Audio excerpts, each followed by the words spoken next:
I'm wearing my People Proctor Marxist Library hat. I'm taking it off and asking you to fill it with money. That's how we get along. The 1% hasn't offered us any money, and if they did, we wouldn't take it because we're determined to rely on people who come here. So, and I'll give a financial report at the planning meeting shortly thereafter. Also want to mention that next week we have Sandeep, our friend Sandeep, speaking on climate change and renewable energy revolution. So that's coming up next week. It will be excellent. There are some flyers in back. Please take them. And if those of you who are not on our mailing list will send me an email, and my email's on this flyer here. If you send me an email, you will get on the mailing list. Okay, I asked for a little extra time here to kind of respond to what Gerald's discussion was here, because he had a very excellent talk, I think, on certain aspects of the national question. But as I looked it over, I feel that he fundamentally misunderstands the scientific socialist position on the national question. And he was correct in quoting Stalin on the national question and the definition of what is a nation. But he didn't read all of what Stalin had to say on this matter. And this is particularly from the 1920 preface to the Marxism and the national question. And I would say that also that Lenin and Stalin's position on this, as far as I could see, are indistinguishable. But here's what Stalin said. And let me sit down. I'll just have a rest here. This is from the preamble to the 1920 collection.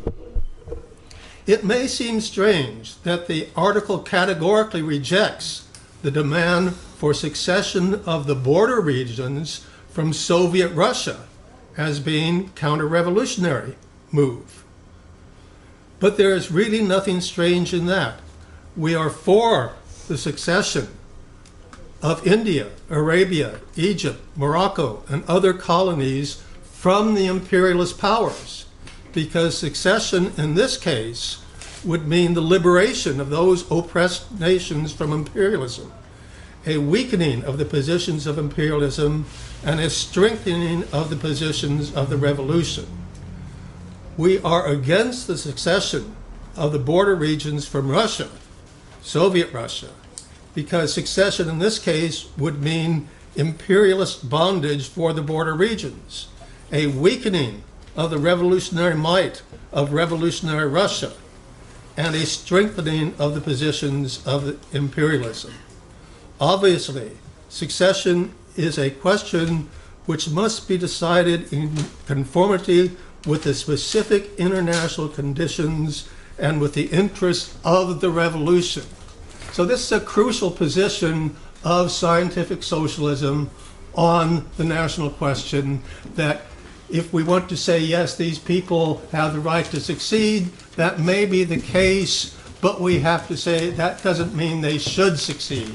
And that question needs to be answered in conformity with the international struggle.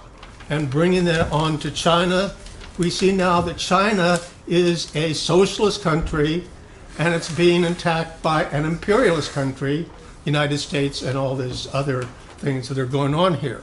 So again, we have an article back there on Hong Kong specifically. But for example, if you take the case of Tibet, one could argue, if one wanted to in a theoretical way, that it's a nation. But rather than just looking at it theoretically in terms of a theoretical issue, it's a very practical issue in terms of international politics. If Tibet were to become a, quote, independent nation, it would immediately become part of the imperialist, U.S. imperialism, would not benefit the people of Tibet. It would serve as a way to attack revolutionary socialism in China. So I think one needs to put these things into this context of the global class struggle between imperialism on the one hand and socialism on the other hand. Imperialism in this case being represented by United States, of course, and socialism being represented by China. So I know that may be a controversial position, but I'll leave it at that and turn it back over to Raj. Thank you, Gene. We're